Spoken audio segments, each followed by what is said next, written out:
యేసుక్రీస్తు ప్రభువారు శిలువలో పలికిన 6వ మాట సమాప్తమైనది.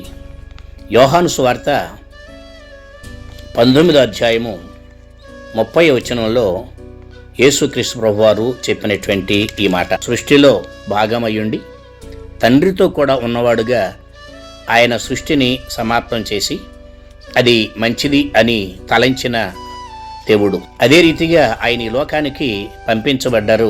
మనుషుల కొరకు శిలువ యాగమై లోక పాపమును మోసుకొని పోవు దేవుని గొర్రెపిల్లగా ఆయన ప్రజలందరి కొరకు ఆయనే బలిపీఠం మీద ప్రపంచానికి నడిబొడ్డుగా ఉన్న ఆ గొల్గోతా కొండపైన పాప పరిహారార్థ బలి పశువుగా లోక పాపమును మోసుకొని పోవు దేవుని గొర్రెపిల్లగా శిలువ యాగాన్ని సంపూర్తి చేశారు.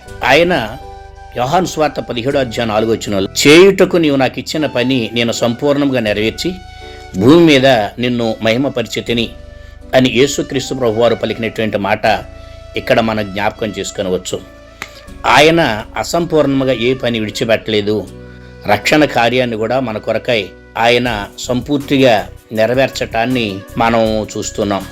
బైబిల్ గ్రంథంలో వ్రాయబడినటువంటి మాటను గనక మనం చూస్తున్నట్లయితే రోమిలకు రాసిన పత్రికలో 10వ అధ్యాయము 4వ వచనంలో, విశ్వసించు ప్రతివానికి నీతి కలుగుటకై క్రీస్తు ధర్మశాస్త్రమునకు సమాప్తి అయ్యున్నాడు.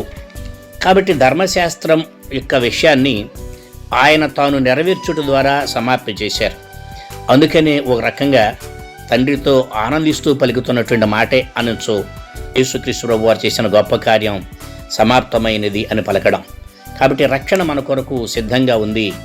మనం రూకలు లేకపోయినా, ఆయన విలువైన మనం వెల చెల్లించలేకపోయినా ఆయన విలువైన బలియాగాన్ని త్యాగాన్ని మనం విశ్వసించడం ద్వారా పొందుకోవడానికి గొప్ప భాగ్యం మనకు అనుగ్రహించారు. రక్షణ సమీపంగా ఉంది. రక్షణ కోరుకునేవారు ఈ రక్షణను పొందుకోవచ్చు. అట్టి గొప్ప మాట శిలువలో ప్రభువు పలికి మనకు రక్షణ సిద్ధం చేశారు. మనం ఆ రక్షణను పొందుకొని సిద్ధపాటు కలిగి ఈ లోకంలో సత్యసాక్షులమై ముందుకు సాగుదాం. అట్టి దీవెన పరిశుద్ధాత్మ దేవుడు మనకు అనుగ్రహించును గాక. ఆమేన్. దేవుడు మిమ్మును మీ కుటుంబాలు దీవించుగాక.